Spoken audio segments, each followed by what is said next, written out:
جی ناظرین، آج کے اس ویڈیو میں احد کی لڑائی میں حضرت علی رضی اللہ کی بہادری۔ غزوہ احد میں مسلمانوں کو کچھ شکست ہوئی تھی، جس کی بڑی وجہ نبی کریم صلی اللہ علیہ وآلہ وسلم کے ایک ارشاد پر عمل نہ کرنا تھی۔ اس وقت مسلمان چاروں طرف سے کفار کے بیج میں آ گئے، جس کی وجہ سے بہت سے لوگ شہید بھی ہوئے اور کچھ باغی بھی۔ نبی کریم صلی اللہ علیہ وآلہ وسلم بھی کفار کے ایک جتھے کے بیچ میں آ گئے اور کفار نے مشہور کر دیا تھا کہ حضور صلی اللہ علیہ وسلم شہید ہو گئے۔ صحابہ رضی اللہ اس خبر سے بہت پریشان حال تھے اور اسی وجہ سے بہت سے باغی بھی اور ادھر ادھر متفرق ہو گئے۔ حضرت علی کرم اللہ وجہہ فرماتے ہیں کہ جب کفار نے مسلمانوں کو گھیر لیا اور حضور اقدس صلی اللہ علیہ وآلہ وسلم میری نظر سے اجل ہو گئے، تو میں نے حضور صلی اللہ علیہ وسلم کو اول زندوں میں تلاش کیا، نہ پایا، پھر شہداء میں جا کر تلاش کیا، وہاں بھی نہ پایا۔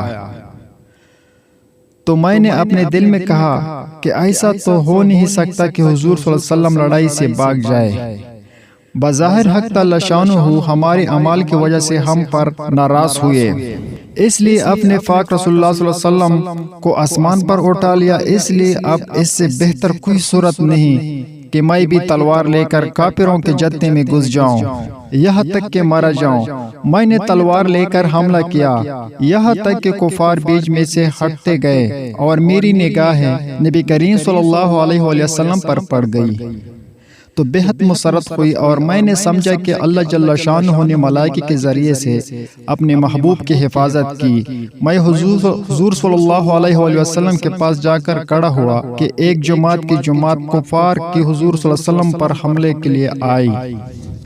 حضور صلی اللہ علیہ وآلہ وسلم نے فرمایا، اے علی، ان کو روکو۔ میں نے تنہا اس جماعت کا مقابلہ کیا اور ان کے منہ پھیر دیے اور بعضوں کو قتل کر دیا۔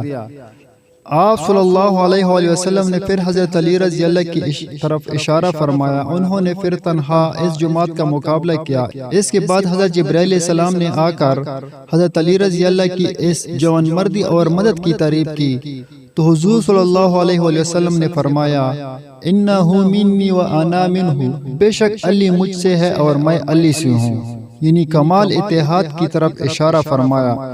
تو حضرت جبرائیل علیہ السلام نے عرض کیا، وَأَنَا مِنْكُمَا، میں تم دونوں سے ہوں۔ ایک تنہا آدمی کا جماعت سے بڑھ جانا اور نبی کریم صلی اللہ علیہ وسلم کی مقدس ذات کو نفع کر مر جانے کی نیت سے کفار کی جمگٹے میں گھس جانا، جہاں ایک طرف حضور صلی اللہ علیہ وآلہ وسلم کے ساتھ سچی محبت اور عشق کا فتح دیتا ہے، وہاں دوسری جانب کمال، بہادری اور دلیری، جرأت کا بھی نقشہ پیش کرتا ہے۔